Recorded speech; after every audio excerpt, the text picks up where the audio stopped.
which leads us into our next topic, favorite picks and most frustrating moments. If you have not noticed, or if you haven't paid attention to anything we've done prior to this, you wouldn't know that I had a love affair with a man, 2 teeth knocked out of his front teeth.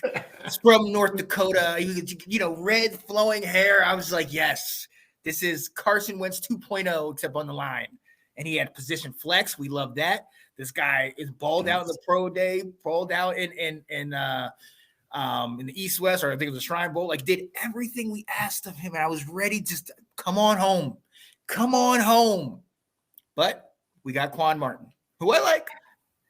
And then the next flipping pick, Tampa. Come on, man. That was frustrating. We talked on the first day. The first day was really frustrating to me because of the fact that I was like Gonzalez. But thinking what you said about the Georgia game, because he did not look good in that game at all. And then he was thinking about like, okay, I think they played Eastern Washington next. And you know what I mean? They're not playing any tough talent. So it was kind of like, okay, all right, how good were you actually? And he was dropping because he was supposed to go right after Witherspoon earlier. So those two were frustrating to me. In hindsight, I think, I feel a lot better about them. But that day, the first day and the second day, like you mentioned, you had to send me a little message like, you all right, man? You still with this? I didn't even try to hit you up. Don't quit on me yet. I'm done. This team, man. I'm sick.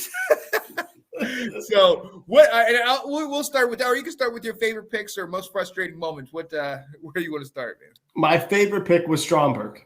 And it's someone where I just felt like he could fit with what they're looking for. He's a big, nasty guy, and I thought he could be a real good player to add. I gotta admit, I didn't get a chance to see it. I fell asleep. No. I was up late Monday. I was obviously up late Thursday. I was dragging, and by Friday, I was like, all right, we don't pick to 97. We're only at 52. I can't do this. I was like, I can't do this. They started the third round. I'm like, we still got to go through 32 of these things. And then we get to the compensatories. I was like, I'm not going to do that. So I think Stromberg was my favorite pick. I think the best pick is going to be Quan Martin because of this right here. Whoever asked this is what's his contribution.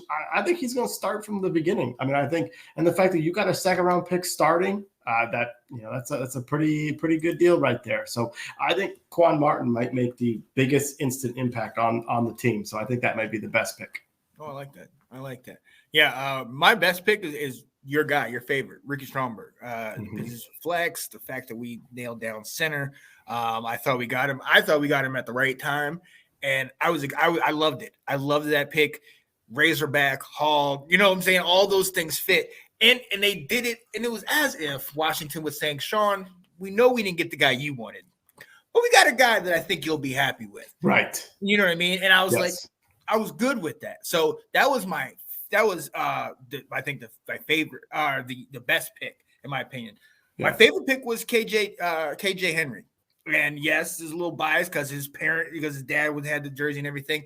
But this guy being not only a defensive end, but tight end coming out of high school, 5-star recruit, played basketball. So we know this guy is an athlete. Okay.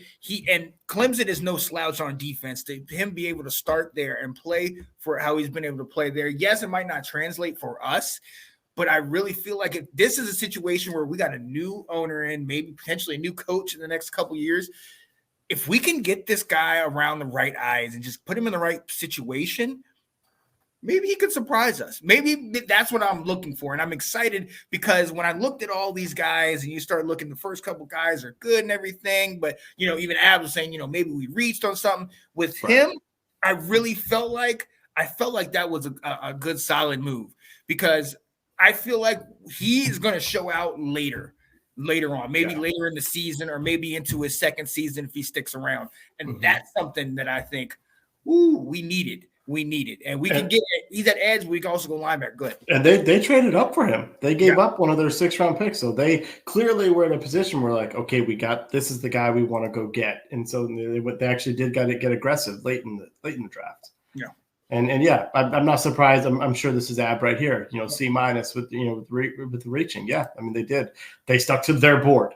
And I get it why people would be saying, there? Did you get the guy there? Right. So, and again, hindsight's 2020, but it's going to be interesting. What so you said your favorite pick? You said the pick you think was the best. Were there any frustrating moments for you besides the fact that you slept through your? I'm even keel, Sean. Nothing's gonna get me frustrated.